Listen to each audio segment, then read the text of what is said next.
inom tayo ng Milo. Kasi guys, pinili to ng nanay ko sa Polo.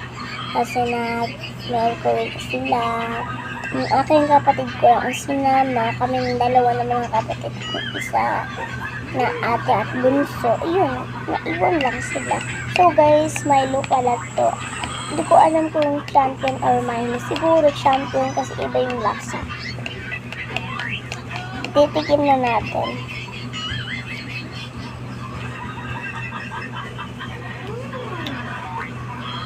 Parang Milo eh.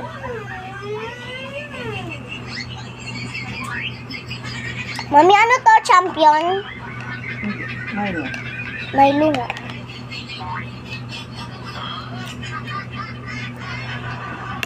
Naiba kasi yung lasa. Lahatin na natin.